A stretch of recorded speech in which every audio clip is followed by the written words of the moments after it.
Afternoon. Welcome to the April 10th, 2023 Council Appointed Officer Committee meeting. If the clerk can call the roll. Chair Stone. Here. Mayor Koo. Here. Councilmember Burt. Here. We have a quorum of 3 present. Thank you. Thank you. Let's go to public comments on anything that's not on the agenda.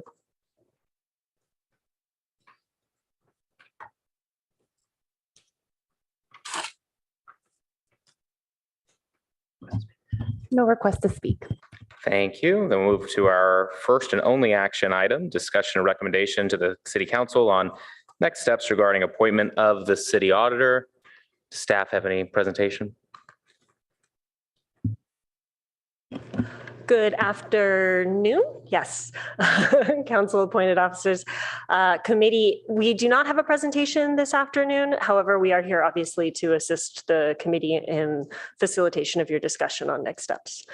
Within your packet, you should have seen backup materials, including the contract with Baker Tilly, which does have provisions in there for identification of new city auditors. And ultimately, it will be staff will take council's direction as part of this item. Great, thank you. Let's go to public comment. No request to speak. All right, then we'll bring it back for committee discussion. So is the city auditor on to give any feedback? So it looks like she's in the attendees. We just promoted her so to a panelist. So she should, yeah, looks like she's on though. And do we have Kate Crowley as well, partner from Baker Tilly on? I promoted all 3 of them. Yeah. So all 3 of them are in the meeting. They are just on the, okay, looks like they're just joining as panelists right now. Great, thank you. So they should be able to speak and engage. thank you. All right, then we'll open it up for discussion and questions. I actually don't have any questions or comments. I think that. Well, I would like to hear from the auditor, just her synopsis of how she thinks things are going and any thoughts on directions that we would want to consider upon renewal. Good evening, committee. Yes, in terms of how I think things are going very well. As you know, we had a little bit of months. We have picked up on reports that we have prepared to present, as well as starting new audits in order to complete the annual audit plan by the end of the fiscal year, and those are well underway. We've met quite a number of department heads and various levels of staff and have been working with them to establish meetings and also establish a reporting partnership in terms of working within the realm of the laws, regulations, and policies and procedures that were set up to execute the annual audit plan. And so I think we're working well, and we're definitely in a forward motion to move on and conduct another annual risk assessment, as well as establish a full-blown internal audit plan for the upcoming fiscal year. And as far as the risk assessment, how do you appraise the breadth of risks that should be evaluated? The process for evaluating those risks, now that we do have a baseline risk assessment in place, will be to take a look at all of the results of any and all audits that have been conducted over the past year, as well as to interview members of the council and also department heads to get a very good understanding as to what they believe are risks, either that they considered previously or new emerging situations that are happening within the city or within the areas of your responsibility. And we are also going to review documentation, reports, trending, and things of that nature that will give us a sense of programs that you have in place, long range and short-term planning that management is planning to engage in, such that we have a holistic view of the risk universe, and then we will identify an audit plan based upon that. I have spoken with a few of the council members as well to talk about ways in which we will want to ensure that going forward, all the appropriate parties have input into that risk assessment and that we can gain some ideas about where you believe specific effort should be placed so that we can prioritize risks and prioritize initiatives and be sure that we cover all the areas appropriately. Yeah, I'd add one category, and maybe it was meant to be included, but that's risks that may already exist, but have been underrecognized. Not new risks and not changing risks necessarily, but simply underrecognized risks. And then as far as your interviewing and having discussions with individual council members, what's the schedule that you are intending to have over the course of a year? We previously had regular check-ins with council members on an individual basis, and those have gone by the wayside. And so I want to understand what's the intention there? Well, I've actually had meetings now with at least 4 individuals, and we've talked about a recurring schedule. On the average, it's been a monthly recurring schedule that we're going to establish. I have 2 remaining persons to connect with in order to confirm the dates that they would like and perhaps the preferences for timing. And then what frequency are you saying you're intending to have those meetings? I am proposing monthly or biweekly. And if there's any other preferences beyond that to be more frequent or less frequent, then certainly we can schedule things accordingly. Oh, that I think would be more than frequent enough. I haven't had one of those one-on-ones in the 6 months that you've been with us, so I look forward to that. I'll be reaching out again to you to determine what dates you would like to have those meetings. Thank you. Okay. Could I just ask a question? So, Ms. McCoy, so you said there was a pause on the audits. Was that because we were transitioning? That's correct. Okay. At the end of last summer, yes. Okay. And so you re-picked it up approximately when? I would say around October, November, just before the determination was made to select me as interim. We Okay. recalibrated the audits that were in progress. We also proceeded with presenting task orders to the council for upcoming audits, and we've been doing so since then. Okay, thank you so much. I You're welcome. wanted to ask about compensation, and I'm not sure who is going to speak about that. Can we kind of review the staff report? It shows before fiscal year 21-22 was 750,000. And going forward, it looks like it's at 708, 750. So is there less tasks or are we still on same tasks? So I can at least handle part of that. So the numbers that you're referring to are the contract authorized maximum. And Baker Tilly does invoice the city on an hourly, or I'm not quite sure the actual increment basis, based on the task orders that are issued by the council and approved by the council. So it's not a flat fee, it's based on services rendered. As part of the council's budget balancing actions, the former auditor recommended and the council adopted a reduction in the annual cost of the contract services. And at that time, they had identified that what it means is obviously either less travel or fewer quantities of audits on an annual basis. I'd have to go refresh my memory on the actual write-up of that.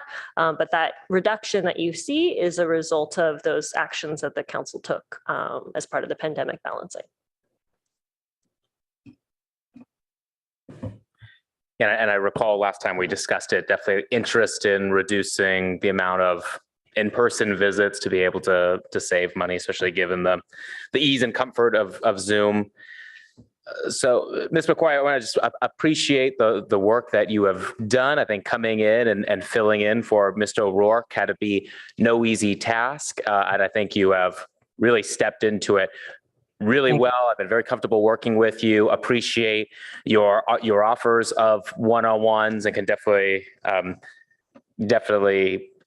agree my experience in your openness and willingness to really be able to be available whenever we need you. So I've found that to be really valuable. I guess my question for Ms. Crowley, and I appreciate you being on as well. This is not from a personal interest of me, because I'm interested in continuing to see Ms. McCoy continue in her position if she would like that, but just make sure we're kind of doing our due diligence and for the interest of council members who are not a part of the CAO committee. Can you speak to, I know we've discussed, I guess, just can you speak to, I guess, from Baker Tilly's perspective, as far as, since this is an interim position, what would be kind of like the normal process here? Would Baker Tilly typically present other auditors who could fill that role? Are there others that would make sense for the city of Palo Alto who knows this area well? If you could just speak to that. Yeah, happy to. Thanks for having me here.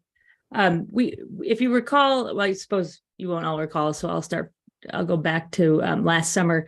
Last summer, when the council chose Adrian as your interim city auditor, we had presented a number of resumes to the committee, and 3 were chosen to be interviewed. And at that time, that's when you chose Adrian. I came out there and met with you, Councilmember Stone, as well as Ed and Kylie this fall, see how things are going, discussed a few other resumes, and felt at that time that things were going really well and Adrian was stepping into the role.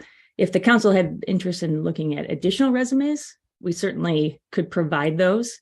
I will tell you, though, that we do not have an internal auditor who knows Palo Alto well, because that would be able to fulfill this role because of some of the CalPERS regulations. We do have people in California who know your area, who know internal audit, but they're unavailable for this position.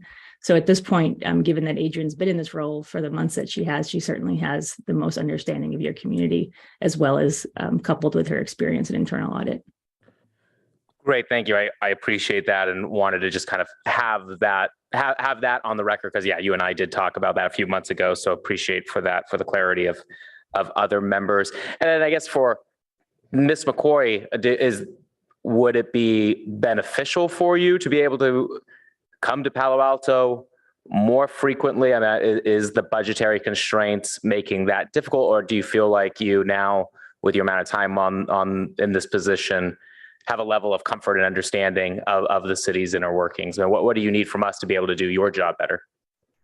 I do have a level of understanding, and I've certainly communicated with many individuals. I've also set up some recurring meetings with a department head as well, going forward, so that we can work a little more closely. But I would have to say that I do feel there should be some on-site presence throughout the course of the year, not only to just conduct audits, but also to meet with all of you in person and with management as well at some point in time throughout the conduct of the annual plan. Great, thank you. And from the staff perspective, then, is there anything that needs to be done in this contract to be able to make that happen? I think if there were an interest in increasing physical presence and that had budget implications, then we'd want to factor that into your budget deliberations, as well as would likely require a contract amendment, relatively straightforward in that regard. And so we can follow up as you and the city auditor would like to proceed. Great, thank you. And then just a process question, then I'll turn it over to Councilmember Burt. What's the action that the CAO is taking tonight on this? Sure. So the CAO has choices. Ultimately, the CAO committee is making a recommendation to the council on the next steps for the city auditor appointment. So your action could be something to the effect of extend the interim appointment of current interim auditor McCoy. It could be recommend permanent appointment of it. It could be recommend reevaluation. but ultimately you are recommending to council the next step because the interim placement of Ms. McCoy does end, I believe, in April. Great, thank you. I'll be supporting a recommendation for a permanent placement. Right, Councilmember Burt. Yeah, just to follow up on the discussion on the amount and of time spent in Palo Alto. Pardon me if I missed it, but is that specified in the contract, number of days per year or anything along those lines? So That's not specified in the contract directly. Ms. McCoy, I believe in one of the task orders, there is some general assumption for travel that council has recently approved or might be under review by the council. When we presented our recent task orders, we included a provision in the event that we would come on site to conduct certain audits, and that will be on a case-by-case basis. And then I believe the general task order for audit services oversight had about 10 trips that was in that task order. That's correct. There were some mentioned, yes. So those were general travel that the council approved in the prior task order for 2023. So when we're talking about how much on site we'd have, I'm struggling to get the point of reference is if we were going to increase it from one. Are we saying that there are baked into the contract up to 10 on-site visits? If Kate or Ms. McCoy can respond to the council member, ultimately the contract is allocated by task order as approved by the council and the committee. So if that is my understanding, Council Burt, and then that there were provisions for trips. And so subsequently, with any new task orders, we included a provision for that while also understanding that it was expressed to us that the trip should be limited. That the trip should be Limited.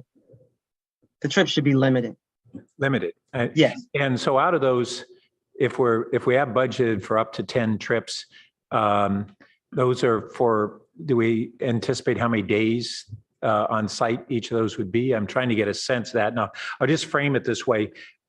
We've overall, I think, been pleased with the services that we've been receiving from Baker Tilly right up until now. But one of the downsides has been that we don't have on-site presence, and we knew going in that we wouldn't have a continual on-site presence. But I think it is an important discussion about how much on-site presence we should have, given that our auditors located remotely. So can I get a better understanding of what's budgeted and what is planned for in terms of on-site presence? At this point, we have not planned for any on-site presence without further direction. I would say that on average, 1 week's time in the field is what is typically happening in hybrid as well as remote situations with internal audit services.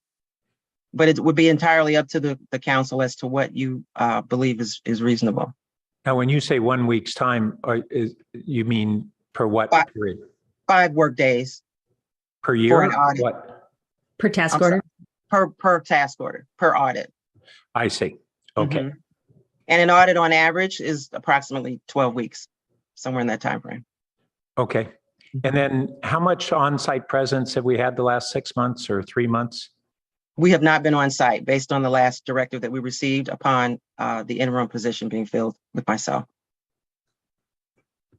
Okay, thank you.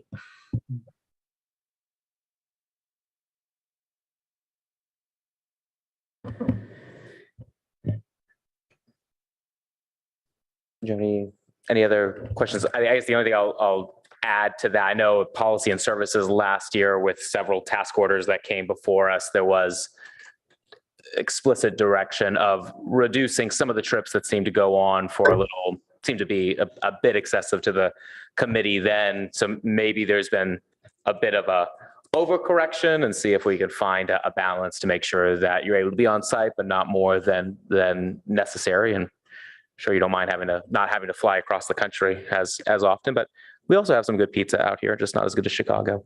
Okay. Councilmember Ku. We'll be the judge of that.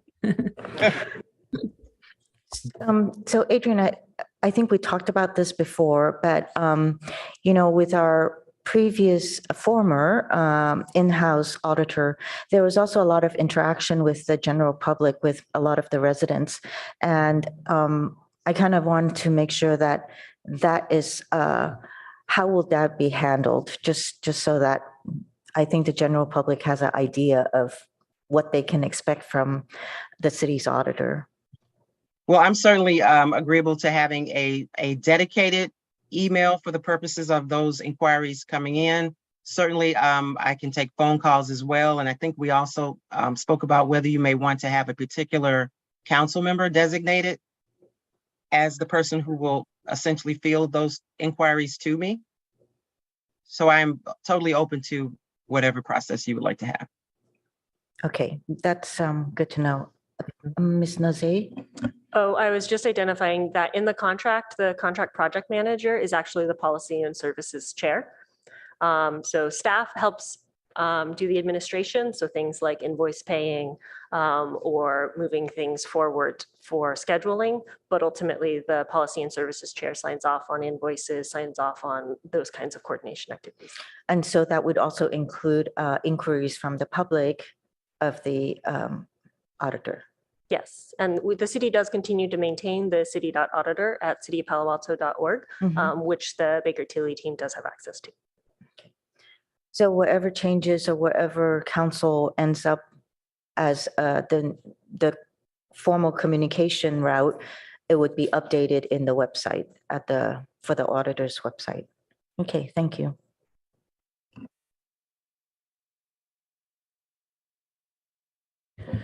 Any further discussion, or we can move to motions?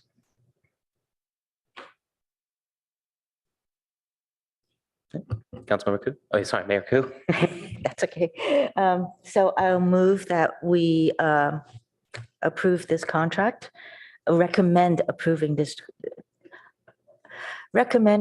to the city council, this contract, this appointment and this contract, and to make Ms. McCoy's position permanent. Sure, so city clerk, I think it should be Councilmember to recommend the city council appoint Adrian McCoy, the permanent auditor. Perfect. I'll second. You want to speak to your motion? Not necessary. Thank you. Thank you, Ms. McCoy. Thank you. And I've spoken as well, so I don't need to. Councilmember Burke. Well, I'm going to support the motion really largely on the basis of the recommendation of my colleagues, because I just don't have adequate firsthand basis to make a judgment. And I know that Vice Mayor Stone had worked extensively with Ms. McCoy when she came on last year and had spoken well of all of those engagements. And so that's the basis for my support. I wish I had a stronger firsthand basis for what I think is a very important decision. Great, thank you. And if the clerk can call the roll. Mayor Ku, Yes? Councilmember Burt, Yes. Chair Stone, Yes. the motion carries 3-0. Chair, I have a follow-up question related to that action you just took. Is whether it should be seen as an action item or a consent item on the full council. I think technically it may not need to be an action item. So one for you to consider how this would engage your colleagues. Yeah, any thoughts on that, Councilmember Burt? Yes, even though the last council was able to be actively engaged in the selection of Ms. McCoy as the interim auditor, it is an important CAO appointment, and we have 3 council members who are new, and so I think it would be appropriate for this to be an action item. Agree. I agree as well. Very good. We'll agendize accordingly. Perfect. Thank you. And that is everything on our agenda.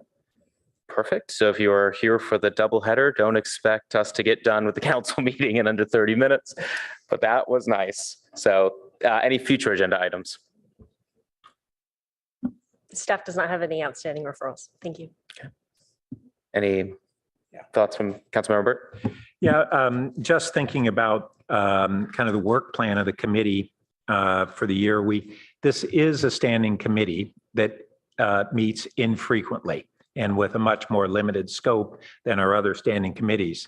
But we don't have a work plan for the committee, even kind of one that is the annual repeated items or really not having much of a discussion on what are other things that might drop into the committee role. One thing we have, I presume, what's the frequency that we review and approve renewal of the consultant who serves the council for CAO work? There has not been a regular schedule to that. So certainly open for discussion. The typical evaluation for the council appointed officers would occur in the June timeframe, or begin in that June timeframe. But I'm talking about how do we renew the contract for the consultant? Right, understood. It's basically been handled, quite frankly, as long as I've been city manager, by the same consultant. And so at this point, if the council would want to change to a different consultant, it would be somewhat challenging for us to get that accomplished in this cycle. Well, that's not exactly my question. So it's really first is what's the process annually? And we don't have a process. okay.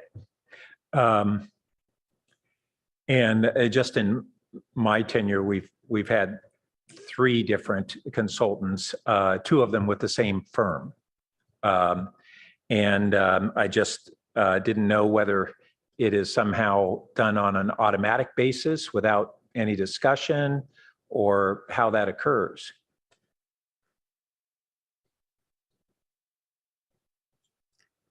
I will add that I recall in the past that we actually did renew agreements. We had an annual agreement with the consultant in the past. And so I'm not sure. I believe that would be required again this year. We'll double check, but I believe it will be. Okay. Well, I think that's something that the committee should look at, even if we think it's perfunctory. It should be part of the process. And then the other thing is that we not only don't have a work plan, we look at our council procedures and protocols, we really don't have any guidance for the committee that I recall.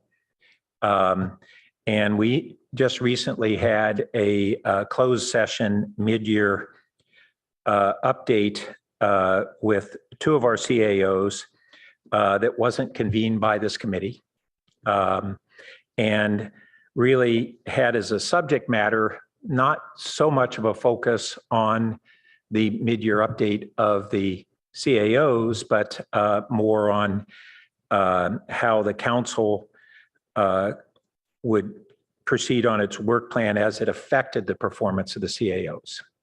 And so I think that we should be looking at how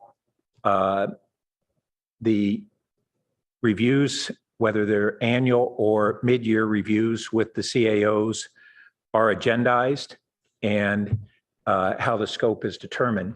And I think it's the purview of this committee to do that, and where appropriate, make recommendations to the council or within the authorized scope that the council provides, act within that scope, but we haven't defined that. So we don't have any clarity on what latitude the committee has versus the council as a whole, and then how we can have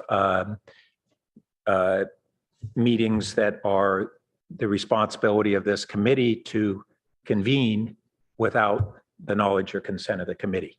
So I think these are things that we should tie up.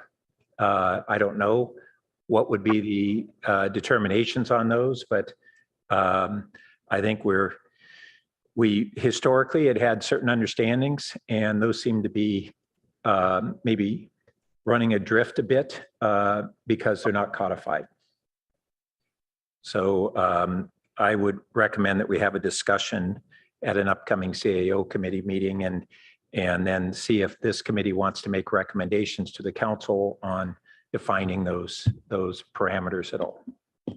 So Councilmember Burt, I think tonight on your agenda as a full council, you have the committee work plans before you. So that might be an opportunity to have the beginnings of this discussion with the full council.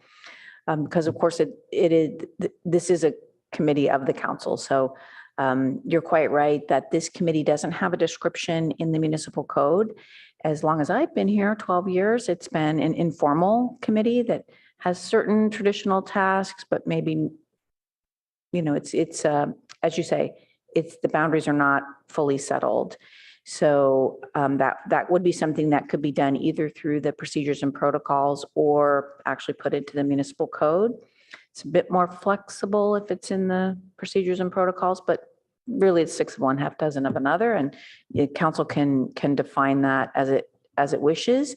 I would just put one plug out for myself as a CAO, speaking personally, that when it comes to performance input, I like to get a lot of that, and I like to speak with each of you individually, but when it comes to the annual wrap up, I need you all to come together as a group.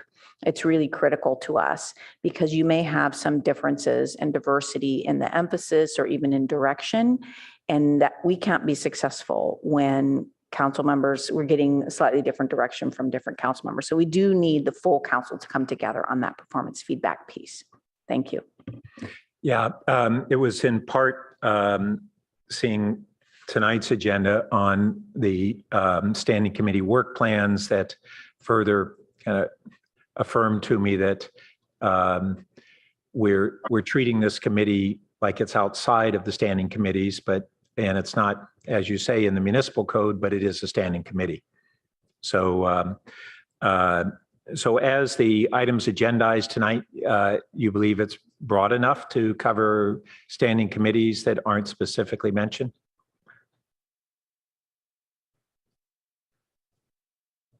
The title is fairly broad. I think that you could start this conversation. Obviously, there's no supporting material that's been prepared, but I think it would work to raise the topic and begin a conversation. Okay, and maybe we can just raise the concept and see if the council wants to refer it back to the committee for their own recommendations back to the council. Yes. Okay, thanks. Would it be necessary to have an overview of what this committee is at our later meeting? And would you be prepared to do that? Well, That's part of the problem. yes. People may have slightly different answers to that question of what this committee is. We do know that this committee historically has played an important role when there is a vacancy in a CAO position. The committee has been a place where some of the administrative work is done on setting up a search, getting perhaps a consultant in place, maybe doing some screening. Of course, full decisions are made by the full council as they need to be. But that's been one area where I think the CAO committee has been critically needed.